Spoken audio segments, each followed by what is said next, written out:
Hello, my friends, and welcome back to another episode of the Dream Bigger podcast.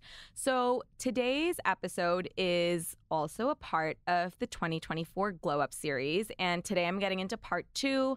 Last week we did part 1, and that was all about, the things that we could do right now, essentially, to get ahead on our 2024 goals and glow up. But today is very specifically about goal setting. So I always do a goal setting episode towards the end of the year. I love talking about goal setting and the number of questions and just conversations I've had with you guys over DMs on goal setting, vision boarding, all of that is, there's a lot to talk about here, okay? So I'm going to start by kind of going into how I set goals for the year. And we're just going to dive right in, and then I'm going to get into vision boarding and questions from you guys as well. So the first thing I do when I am deciding on what my goals are for the year is look at each facet of my life and see how I'm feeling about it. So these include relationships, career, finance, health, personal development, fun, location. And I grade it on a scale of 1 to 10. And I get really granular about everything that's gone wrong or right in each area. So for example, I will look at things why was my, let's pull out an example of finance. Why was it an 8 out of 10 versus a 10 out of 10? Or why was it a 6 out of 10? And I'll go over my wins and then things that I would like to improve, or maybe things that didn't go my way. And from there, I will after I go over each different area, I'll kind of look at the areas where I'm least satisfied. So where I scored the lowest out of 10. And identify 3 big goals. And how I do that is, say, for example, so since we're talking about finance, I'll go back into that. So say, for example, I didn't like how much I saved or how much I invested or how much I made, whatever that is. Pick your goal, or maybe you're in credit card debt and you want to pay that off. That is kind of how I identify the goals. So, I'll come up with a goal that kind of solves all the problems within that area, right? So if it's that, whatever it is, I've not paid off enough credit card debt, or, I'm unhappy with my savings, then I will come up with a plan on what is that goal?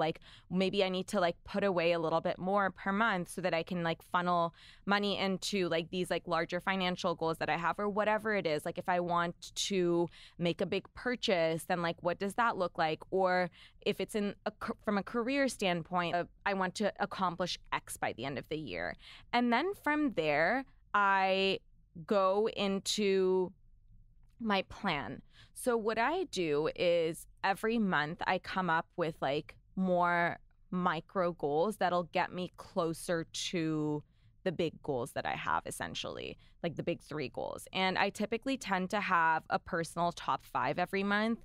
And I'll get into top 5 for the company as well, because it kind of bleeds over from there. But essentially a top 5, from a personal level every month, is 5 things that I really want to focus on and accomplish by the end of the month. And, that can be, for example, if I have fitness goals about okay, I'm say my overarching goal for the year is I want to gain more muscle, or obviously it would be much more specific than that. I want to gain 10 pounds of muscle, or I want to lose X amount of weight, or whatever my fitness goal is, accordingly, my top 5 will kind of reflect that. So maybe it'll be make sure you're going to the gym 5 days a week, or, hire a personal trainer, or, make sure you're eating at home X days a week, whatever it is, plan your meals in advance. So I have top 5 personal goals to reflect and move me closer to those overarching large goals. And from there, I also narrow down my weekly goals as well. So, again, just we have a to-do list for work, I feel your personal life is kind of the same thing. And I have to-do lists of things that I'm supposed to check off that will kind of help me get to that part of my goal, right? So that's kind of how I think of goal setting. So essentially, first is really figuring out your why, because I don't think that we can productively set goals that our heart is like very attached to unless we evaluate why we even want them to begin with. Like, this is the thing with New Year's resolutions, right? Like, we pull out these goals and they can be superficial and like you just pull them out of your ass, right? And you don't know the deep rationale for why you want to accomplish them, and there's no fire, like there's no real sustaining fire under your ass to actually accomplish it. And so I think number one is establishing your why. Number two is getting really specific about those like three big goals, and number three is like you see, I don't have 10 big goals for the year. I have three. Three is doable. Do two, do one, but don't do like all of these huge goals, because I think it's just overwhelming.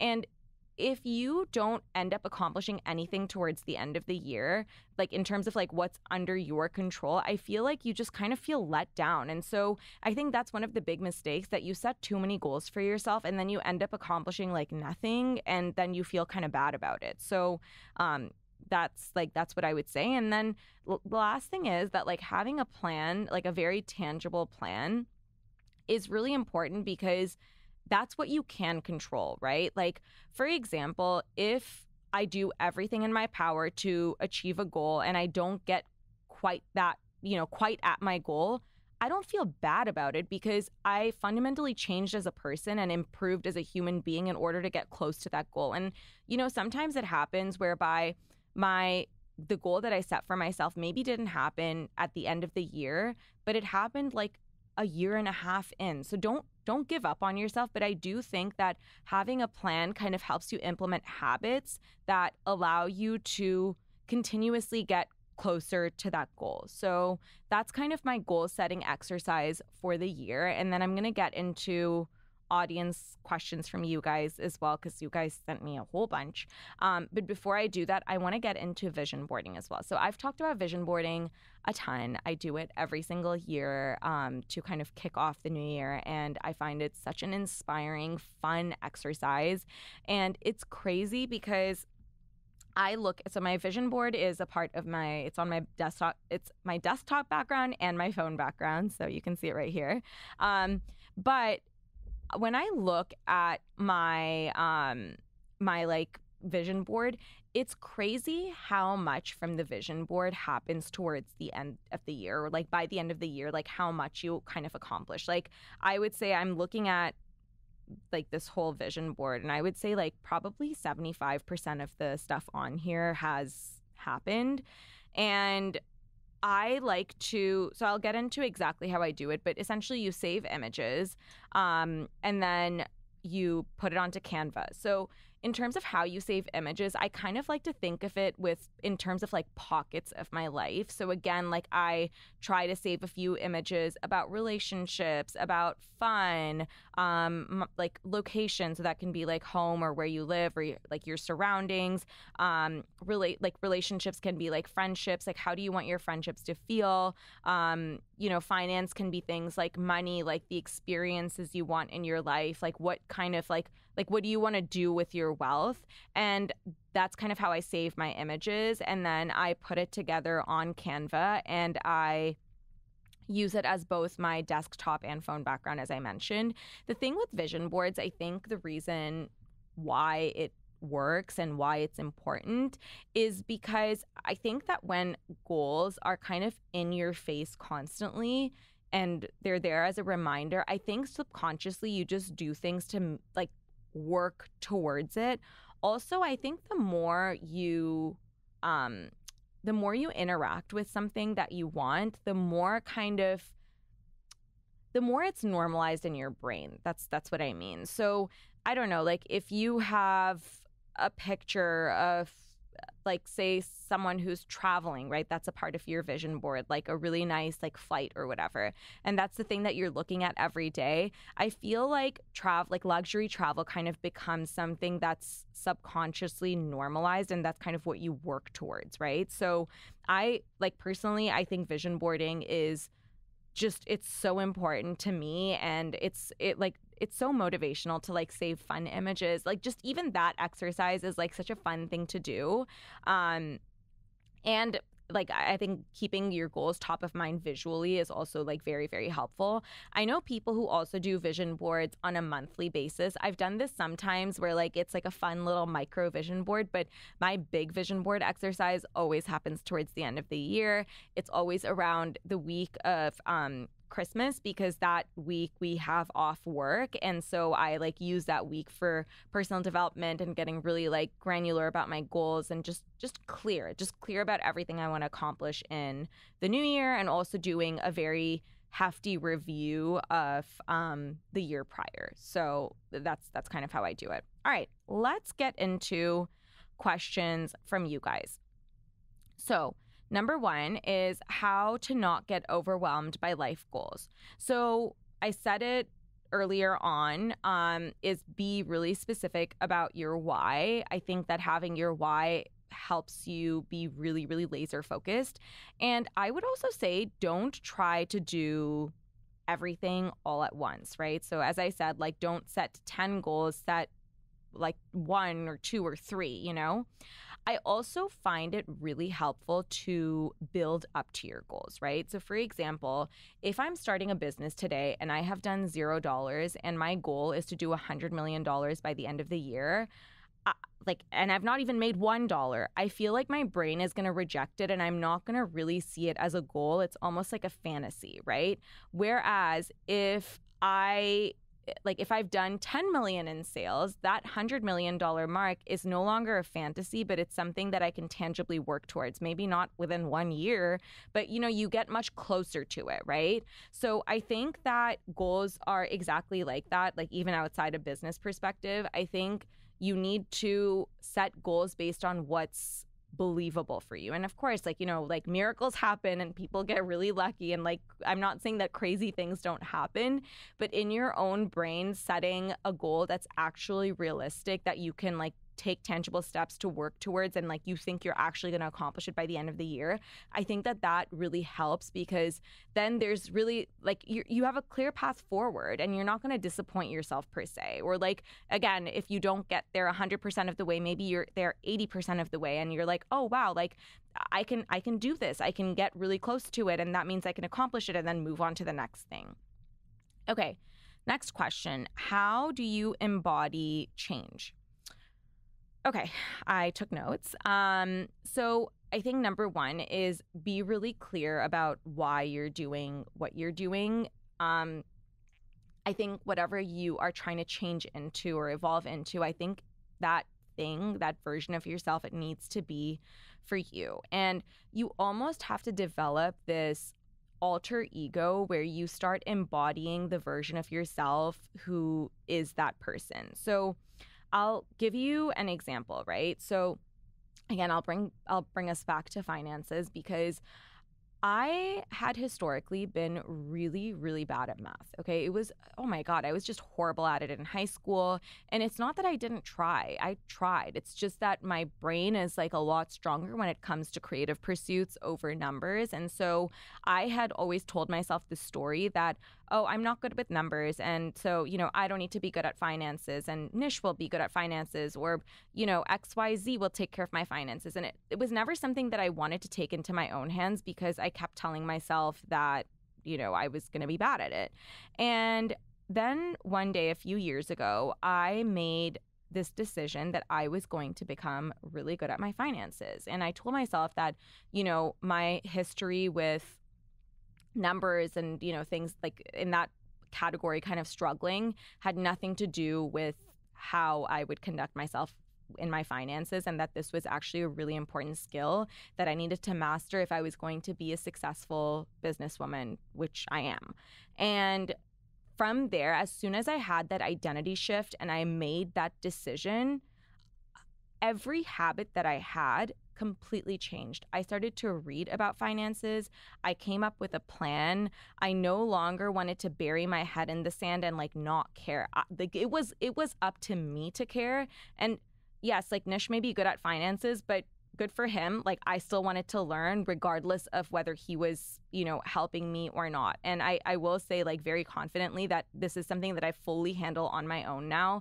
It's not something I just like give off to Nish. I can. It's not that I can't. He's my husband and he's like very happy to help and really good at this. But I love having the power to kind of like control this part of my life. Same thing, like when I was younger, I was someone who was very uncoordinated. Like my hand-eye coordination was very weak. I wasn't necessarily like very good at sports. I sucked at things like soccer and basketball, and my friends would play and I would be like, oh, like I'm just that girl who sucks at sports.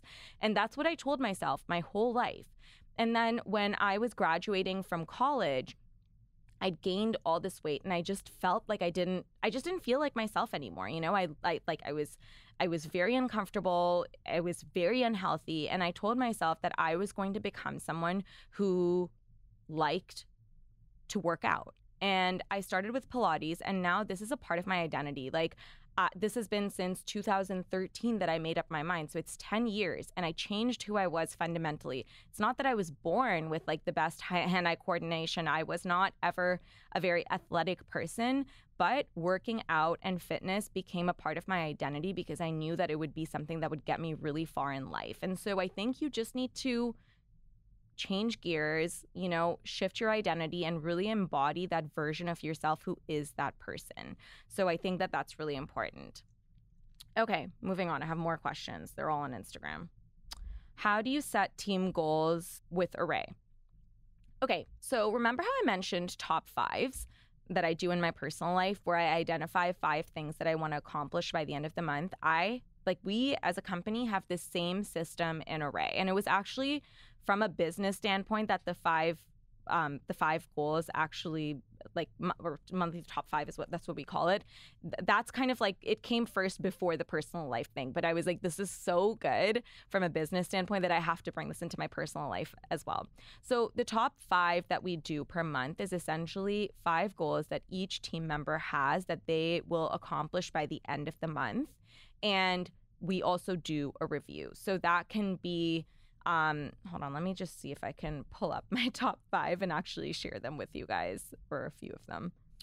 Okay, so for example, for my top 5 of this month, one of them was finalize the marketing communication plan for Q1 of next year. So we have a calendar for Arrae where it's called the Marcoms calendar, and in it we have different areas of both marketing and communications, from emails, launch, community, events, like all of those different facets. And we kind of plan it months in advance so that we're actually executing on it when time comes. So that was one of my goals for November. Or another one is finalize this partnership that we're doing in December. So things like that. So everyone in the company has top 5 goals, and by the end of the month, we should be accomplishing all 5 of them. And these are like tangible, kind of numerical, like ticked off the list goals. And, you know, if it's a numerical goal, for example, and we don't accomplish it, again, we need to make sure that we're 80 or 90% of the way there. And if not, like, why is that? You know, and review, okay, like, what did we do wrong? What can we improve on? How can we make sure that this is like fixed for the following month? So if you do have a company, I think having top 5s allows everyone to align and really be laser focused on their priorities for the month. Because otherwise, I think what happens is that your to-do list can pile up and your focus is spread thin, and you're focusing on things that aren't actually going to be needle movers when it comes to the business. And so the reason we have the top 5 is because these are the 5 most impactful needle moving things that we can be doing in the month to push the business forward. So that's kind of how we do it at Arrae. How do you handle goals where the results aren't fully in your control? So again, when we have goals and it's numerical, right? Or like it's a results-based goal, which most of us do tend to have. I know that the outcome isn't in your control, but the actions that you take are in your control. And again, if you take certain actions and you don't accomplish that goal in its entirety, but you're 80% of the way there, I think that's something to be really proud of because, again, sometimes we set goals for ourselves. Maybe it doesn't happen in 1 year, but maybe it happens 2 months after that, right? And that's not a bad thing. It means that you took really positive steps in your life to move towards something that you really wanted. So I wouldn't get upset if you've not accomplished something that you exactly set out to do, as long as you have a plan and steps that you can take that are in your control and you actually do them and habitualize and commit to it. I think that's all that matters. Tips for staying consistent with your goals: have a weekly plan in terms of like, what are you doing daily? Make sure you review, do a top 5 review with yourself and kind of go over what did you do right or wrong. For example, I have certain fitness goals, and over the summer we were traveling loads, and there was one trip I think where I had really, really neglected like my movement, right? And I came back and I did a review with myself. And of course, life is very fluid and you kind of have like it goes in waves. Certain times where I'm really, really committed to being at the gym every single day, other times where, I'm traveling or whatever, and it's just not the same. But again, be real with yourself and like figure out why have you not gotten to this? Like, what are you going to do going forward? Don't let it discourage you. Like, I don't think that that's the thing where like, if you have been inconsistent, don't let that be the thing that like makes you fall off the wagon altogether. No matter what your goal is, this is not fitness specific. But I think, getting real with yourself, I think that that's really, really important. How to set up goals you will follow and help and actually take action. Again, I've talked about this, but making sure that you are, like coming up with a plan. I think that the plan thing is really, really important. Oh, and the last one, actually, I can answer this, is how do you set goals when you have so many things that you want to focus on? This is normal. I think we can all feel like, oh my God, there's so many changes that I want to make in my life. But again, have 3 macro goals. Those are your 3 macro goals. Doesn't mean you can't do like little things on the side, right? Like I also have like smaller goals that I want to accomplish, but they don't take that much out of me. My laser focused thing is 3 big goals for the year. So just like identify what the 3 most pressing things are. And that's kind of how I would identify. All right. Those are all the questions, and that's kind of everything that I have for goal setting. I hope you guys found it helpful. I love this time of year. I think it's so fun to reflect, and I think it's so fun to get excited about everything that you're going to accomplish in the new year. And so I hope that this has been a helpful podcast episode and one that'll actually get you inspired to crush your goals for 2024. With that, I will see you guys next week.